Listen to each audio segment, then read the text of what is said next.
punya dia kuasa. Subhanallah.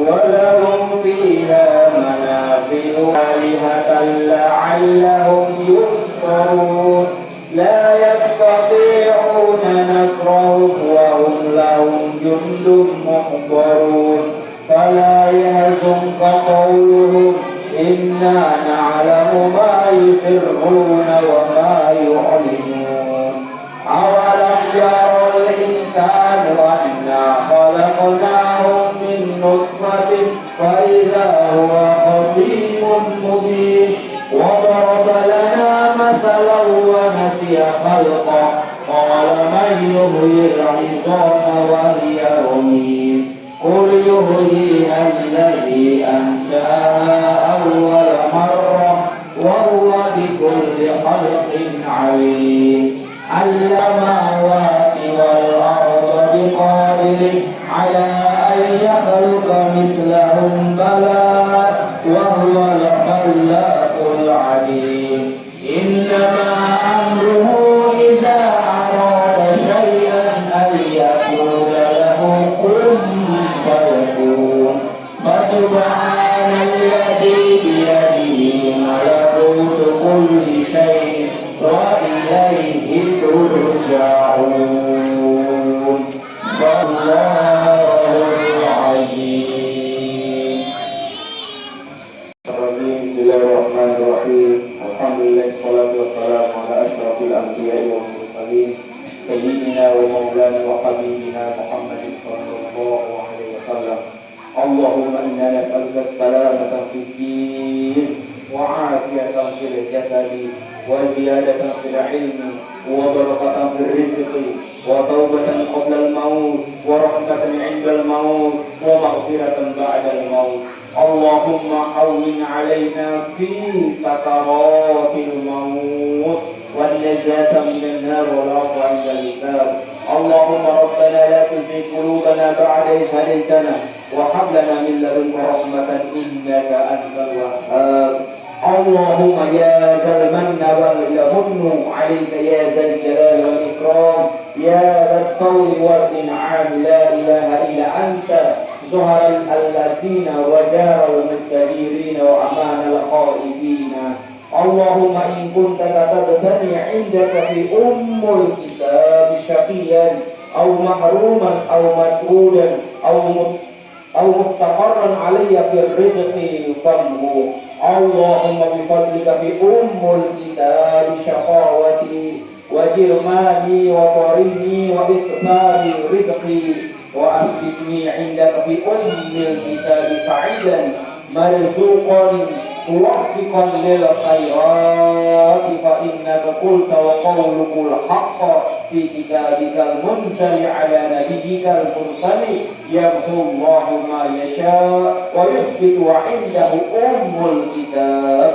إلهي بالتجلي الأعظم في ليلة النصف من شهر شعبان المقرب التي يفرق فيها كل أمر حكيم ويبرأ اصرف عني من البلاء ما أعلم وما لا أعلم وأنت علام الغيوب برحمتك يا أرحم الراحمين. اللهم اغفر لنا ولوالدينا وارحمهما كما ربيانا صغارا ولجميع المسلمين والمسلمات والمؤمنين والمؤمنات الأحياء منهم والأموات إنك سميع قريب مجيب الدعوات يا قاضي الحاجة. اللهم إنا نسألك رضاك والجنة ونعوذ بك من سخطك والنار. بسم الله الذي لا يضر مع اسمه شيء في الأرض ولا في السماء وهو السميع العليم. ربنا آتنا في الدنيا حسنة وفي الآخرة حسنة وقنا عذاب النار. سبحان ربك رب العزة عما يصفون وسلام على المرسلين والحمد لله رب العالمين. Dan selanjutnya kita dengarkan sekilas. Innal hamdalillah nahmaduhu wa nasta'inuhu wa nastaghfiruh wa na'udzu billahi min shururi anfusina wa min sayyiati a'malina may yahdihillahu fala mudilla lahu wa may yudlil fala hadiya lahu. Ashhadu an la ilaha illallah wahdahu la syarika lahu wa ashhadu anna Muhammadan abduhu wa rasuluh. Allahumma salli wa sallim wa barik ala Muhammadin wa ala alihi wa ashabihi ajma'in. Qala Allah ta'ala ayyuhalladzina amanu ittaqullaha wa qulu qawlan sadida yuslih lakum a'malakum wa yaghfir lakum dhunubakum wa may yuti'illaha wa rasulahu faqad faza fawzan 'azima. Wa qala Rasulullah sallallahu alaihi wasallam di hadis Iqra'ul Qur'an wa innahu ya'ti yawmal qiyamati syafi'an li ashabi. Sadaqallahul aziz wa sadaqa Rasulullahul karim. Alhamdulillah, segala puji hanya milik Allah yang masih memberikan kita nikmat kekuatan, nikmat kesempatan dan nikmat kesehatan. Dan lebih lagi pada kesempatan malam hari ini Allah masih mempertemukan kita di masjid yang penuh barokah ini, Masjid Al-Fatih Kendari, dalam rangka untuk bersama-sama berkumpul membaca Al-Quran. Bersabda dari Aisyah radhiyallahu anha, Rasulullah SAW menceritakan bahwa Rasulullah SAW tidak pernah melaksanakan saum atau berpuasa selain bulan Ramadan dengan puasa yang banyak.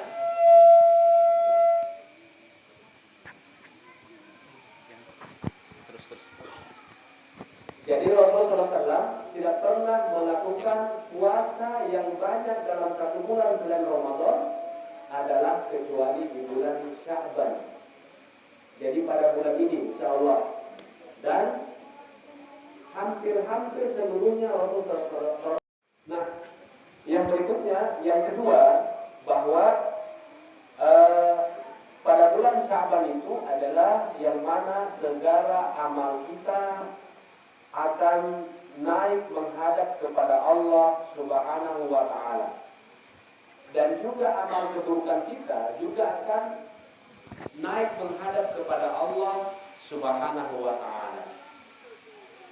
Sehingga apa yang mesti kita lakukan? Allah berfirman, "Faman ya'mal misqala dzarratin khairan yarah, wa may ya'mal misqala dzarratin dzarran yarah." Barang siapa mengajak kepada kebaikan, niscaya Allah akan memberikan pahala kebaikan kepadanya.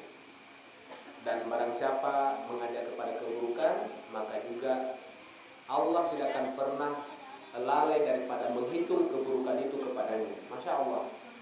Jadi alangkah bahagia kita pada malam hari itu dari rumah mendatangi masjid dalam rangka membaca ayat-ayat Allah Subhanahu wa Ta'ala, maka tak ada lain, maka situ Allah memberikan begitu banyak kemuliaan bagi kita, insya Allah. Amin ya rabbal alamin. Nah, yang berikutnya bahwa pada bulan Sya'ban itu Rasulullah SAW bersabda, itulah bulan manusia banyak lalai di dalamnya. Ya mungkin kita lalai itu karena mungkin pertama kita belum paham. Yang kedua bisa jadi kita lalai itu karena dilalaikan oleh situasi kehidupan yang begitu banyak rupa. Ada yang mengantri minyak goreng, ada yang mengantri solar. Jadi kalau suami-suami mengantri solar, kalau ibu-ibu mengantri minyak goreng, nah itu. Tapi kita masih bersyukur bahwa walaupun mahal minyak goreng tapi masih ada ketimbang kalau tidak ada. Namun ada beberapa analisis bahwa mahalnya minyak goreng ini bisa jadi karena ada permainan. Mungkin Pak Badin bisa lebih tahu kalau tidak. Wallahu a'lam bishawab. Nah, sehingga harusnya kita harus banyak mengintrospeksi diri bahwa pada bulan Sya'ban itu merupakan bulan mulia sampai Rasulullah SAW bersabda, Allahumma barik lana fi Sya'ban wa ballighna Ramadan. Ya Allah, berkahilah kami di bulan Sya'ban dan sampaikanlah kami di bulan Ramadan. Wa ballighna Ramadan. Insyaallah tanpa terasa 15 hari lagi kita akan berjumpa dengan bulan Ramadan. Semoga Allah Subhanahu wa taala mempertemukan kita dengan bulan Ramadan. Nah, yang ketiga, bahwa pada bulan Sya'ban itu kita disunnahkan memperbanyak bersolawat. Karena kalau kita baca Quran surat Al-Ahzab ayat 56, A'udzubillahi minasyaitonir rajim. Bismillahirrahmanirrahim. Innallaha wa malaikatahu yusholluna 'alan nabi. Ya ayyuhalladzina amanu shollu 'alaihi wa sallimu taslima.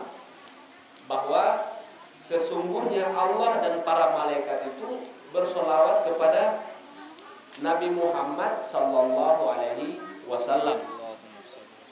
Dan Allah Subhanahu wa taala menurunkan ayat perintah bersolawat dalam surah Al-Ahzab ayat 56 yang barusan kami bacakan tadi.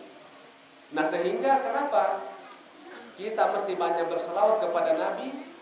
Karena sesungguhnya harapan kita adalah yang menjadikan kita selamat nanti, yang bisa memberikan kita syafaat di yaumul akhir adalah harapan kita terakhir adalah Nabi kita Rasulullah Muhammad sallallahu alaihi wasallam.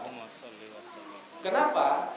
Karena diriwayatkan begitu banyak nanti kita semua akan mencari siapa akan memberikan kita syafaat. Diriwayatkan bahwa nanti kita akan datang kepada Nabi Adam alaihi salam. Wahai Adam, berikanlah kami syafaatmu, kami sangat butuh syafaat hari ini. Apa kata Adam? Saya tidak bisa memberikan syafaat kepada kalian. Hari ini adalah nafsi-nafsi. Kamu adalah kamu dan aku adalah aku. Silakan urus diri masing-masing. Jadi ternyata Nabi Adam juga tidak bisa memberi syafaat. Terus pergilah kepada Nabi yang lain. Pergi kepada Nabi Ibrahim, minta syafaat. Nabi Ibrahim mengatakan, saya tidak bisa memberi syafaat kepada kalian. Hari ini adalah nafsi-nafsi. Silakan urus dirimu, saya juga akan urus diri saya. Saya juga punya ada kehilapan kepada Allah Subhanahu wa taala. Maka sampailah kita di akhir singkat datang kepada Nabi Musa juga mengatakan nafsi-nafsi. Maka sampailah kita kepada Nabi Muhammad sallallahu alaihi wasallam. Nah, alangkah ruginya tak kala kita menghadap kepada Nabi Muhammad tapi ternyata dia tidak memberikan kita syafaat. Nah, kenapa demikian? Dikisahkan dalam beberapa riwayat bahwa nanti akan ada orang yang diusir dari telaga Al-Haud, yaitu telaga Rasulullah SAW. Inna a'toinakal kausar, yang merupakan telaga yang dibuatkan khusus kepada Rasulullah SAW. Dalam hadis mengatakan bahwa barang siapa yang minum dalam telaga Al-Kausar itu, dia tidak akan pernah merasakan haus selama-lamanya. Subhanallah. Dan ternyata dikisahkan bahwa Rasulullah SAW menunggu kita di telaga Al-Haud. Siapa itu? Adalah umat Muhammad SAW. Terus berkata para sahabat, ya Rasulullah, bagaimana engkau akan mengenali umatmu di yaumul akhir? Jadi itu sahabat sudah bertanya, mana mungkin? Nah, kita kan mungkin, bagaimana? Sama-sama kita manusia ini ceritanya. Jadi bagaimana cara engkau mengenali? Maka Rasul memberikan satu analogi. Jika sekiranya kalian itu mempunyai kuda, satu ekor kuda, yang mana kuda kalian itu ada warna putih di kepalanya, dan kuda kalian itu berada di tengah-tengah kuda yang semuanya berwarna hitam. Maka berkata Rasulullah, apakah kalian mengenali kuda kalian? Maka berkata para sahabat, bala ya Rasulullah, pasti kita mengenali kuda-kuda kami. Tandanya adalah ada warna putih di kepalanya. Maka Rasul juga mengatakan, demikianlah juga saya akan demikian. Maka saya akan mengenali umat-umatku yang lahir, maka mereka akan datang kepada saya di Telaga Kausar dengan wajah yang berwarna putih bercahaya. Tangan keduanya juga bercahaya dan kakinya bercahaya. Siapa mereka? Adalah mereka ahli sholat. Mereka senantiasa memperbaharui wudunya. Dan wudu-wudu itulah nanti yang akan memberikan cahaya di yaumul akhir, sehingga Rasulullah bisa mengenali kita sebagai umatnya di yaumil akhir. Tetapi kata Rasulullah, akan ada dari sekelompok umat yang akan diusir dari telaga Haud, seperti diusirnya binatang-binatang yang buas. Siapa mereka itu? Imam An-Nawawi mengatakan bahwa mereka itulah orang-orang pelaku kezaliman. Apakah mereka menzalimi orang dengan kata-katanya? Apakah mereka menzalimi saudaranya dengan ketenaganya? Atau mungkin dia menzalimi saudaranya dengan keputusannya? Maka pelaku kezaliman itu akan diusir dari telaga Haud sebagaimana sabda Rasulullah SAW.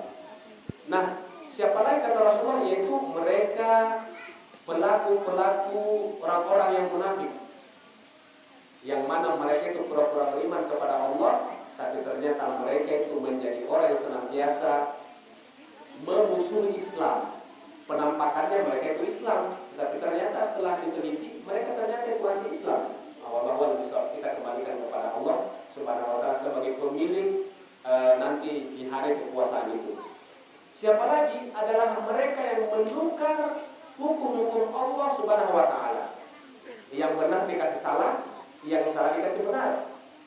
Siapa mereka ini? Allah katakan wal munafiqun wal munafiqatu ba'dhum awliya'u ba'd.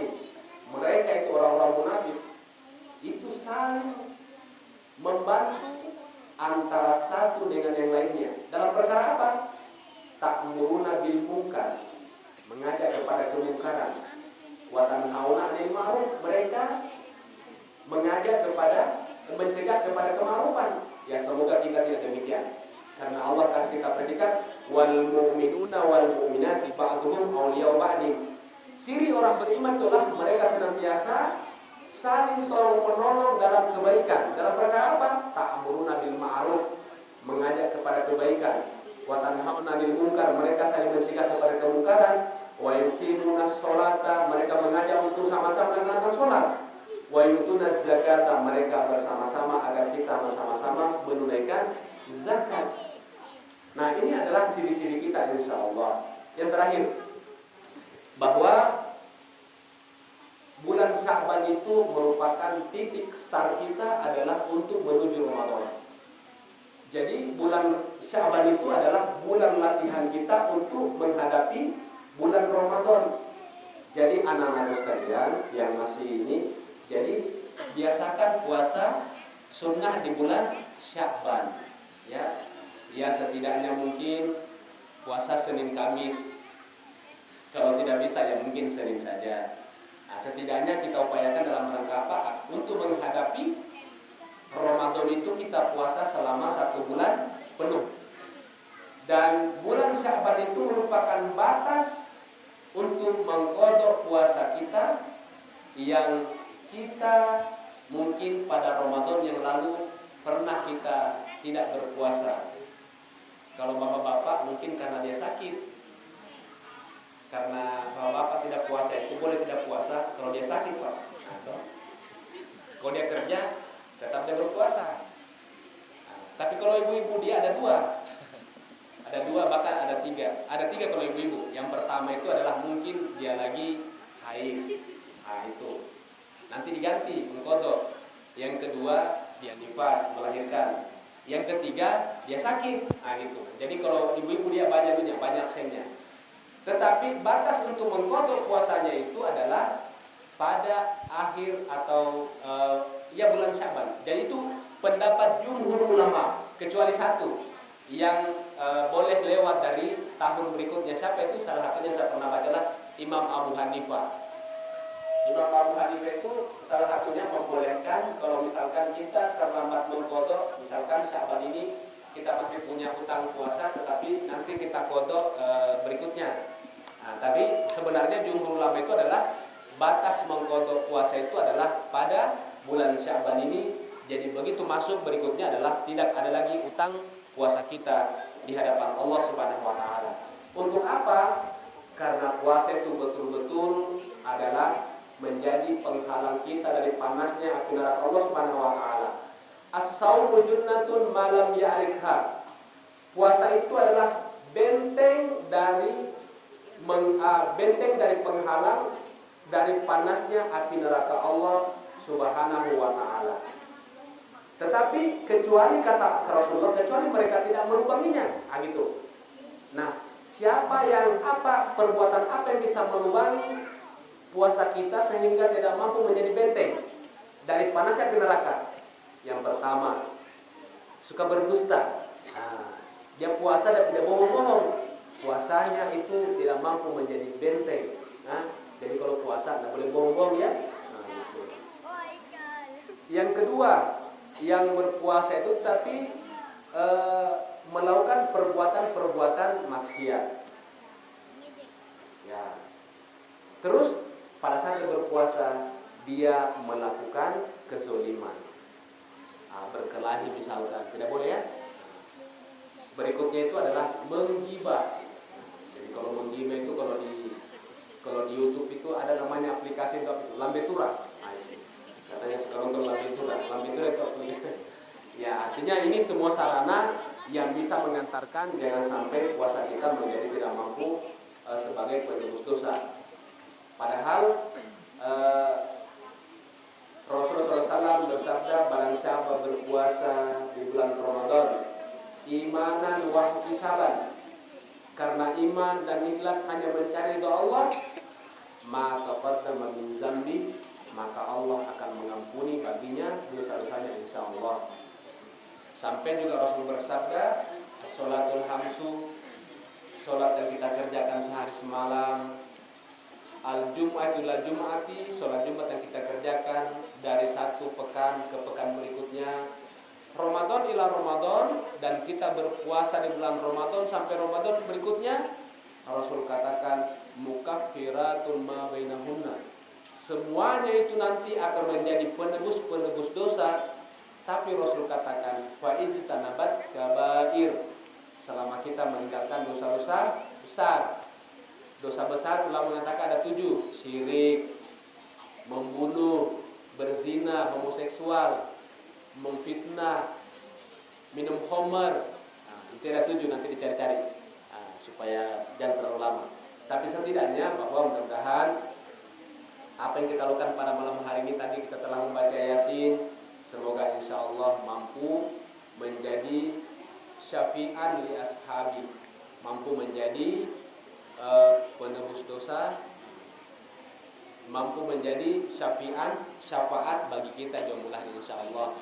Dan mudah-mudahan semuanya itu kita dimasukkan ke surganya Allah Subhanahu wa taala. Amin. Sampai Rasul bersabda, setiap umatku itu pada khulul jannah, setiap umat itu akan masuk ke dalam surga, illa man aba, kecuali mereka yang tidak mau. Kata para sahabat, siapa itu tidak mau ya Rasulullah? Rasul mengatakan mereka tidak mau taat kepada Allah dan mereka tidak mau taat kepada Rasulullah Sallallahu Alaihi Wasallam. Dan modal kita sekarang adalah mentaati Allah, mentaati Rasul, dan semoga kita dimasukkan ke jannahnya. Amin. Ya Rabbal Alamin. Demikian apa yang dapat kami sampaikan. Jika terdapat lebih, semuanya dari Allah Subhanahu Wa Taala yang Maha Benar. Jika terdapat kehilapan dan kesalahan, maka itu adalah murni kehilapan kami sebagai manusia biasa. Maka mohonlah kami segala salah dan bid'ah kita. Allahumma muwaffiq ila aqwamit thoriq. Assalamualaikum warahmatullahi wabarakatuh. Saja kita tausiah dari guru kita Ustaz Al-Muharram Imran Jalil SPD. Kegiatan kita malam hari ini sebagai tes untuk Ramadan. Ramadan nanti kurang lebih seperti ini kondisinya. Kita selesai Ramadan kurang lebih tarihan ya jam 9 baru kita pulang ke rumah. Tapi untuk di masjid ini setelah tarwih itu kita mungkin ada agenda-agenda lain. Bisa jadi kita menyelesaikan sisa-sisa buka sambil cerita-cerita mengenai kompon. Baik, karena pertemuan Isra Mi'raj yang lalu ada kuis. Di Isra Mi'raj yang lalu itu ada pertanyaan untuk anak-anak.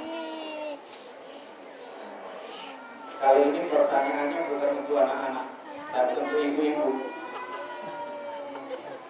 Jadi untuk kuis malam hari ini bukan untuk anak-anak. Nanti berikutnya lagi anak-anak. Malam hari ini untuk ibu-ibu. Hadiahnya minyak goreng. Minyak goreng yang 1 liter saja. Ya.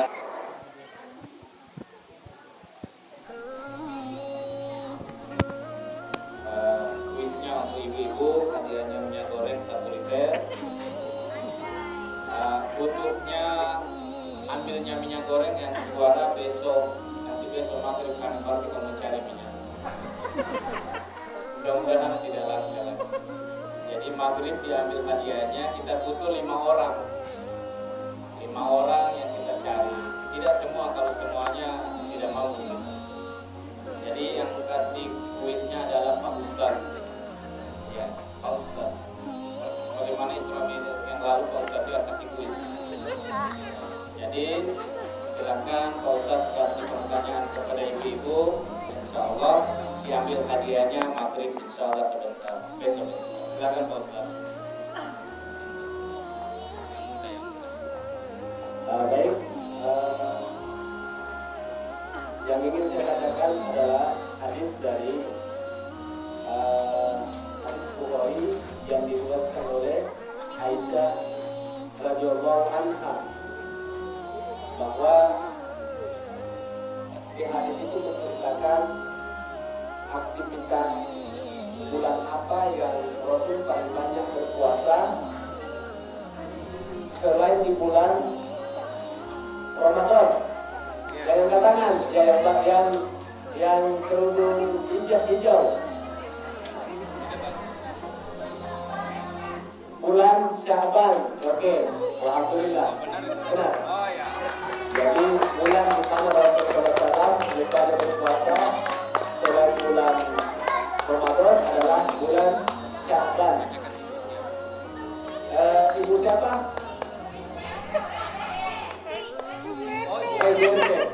Baik.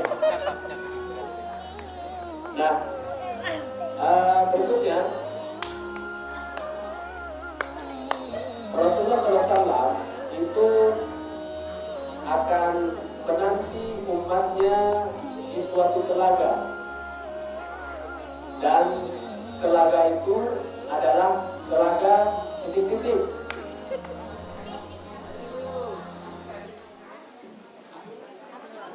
Ada tadi materinya itu. Jadi Rasulullah SAW akan senantiasa menanti umatnya di telaga, yang mana kalau dia minum dari telaga itu, dia tidak pernah merasakan haus selama-lamanya.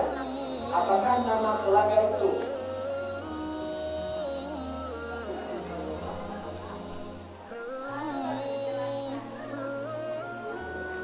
Ya. Baik, berikutnya. Jadi, bagaimana cara Rasulullah, apa tanda daripada umat Rasulullah di yaumul akhir? Wajahnya bercahaya, kakinya. Baik. Alhamdulillah, wajahnya bercahaya, tangannya bercahaya, dan kakinya bercahaya. Oke. Pertanyaan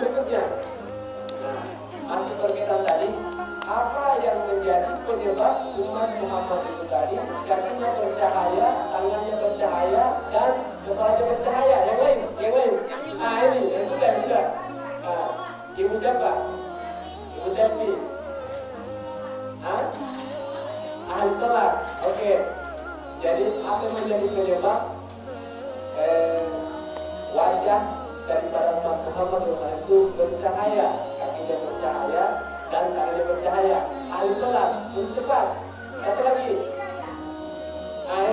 Siapa namanya yang didengar? Menyanyi. Karena bekas. Ya, bekas betul. Satu lagi. Oke, satu lagi. Nah, baik. Jadi yang terakhir, bahwa pada bulan Sya'ban ini merupakan bulan yang mana batas untuk mengkodok apa Bu? Ya, kan? Puasa apa? Puasa Ramadan. Oke, benar, Imam. Betul. Namanya siapa? Ya, baik. Alhamdulillah.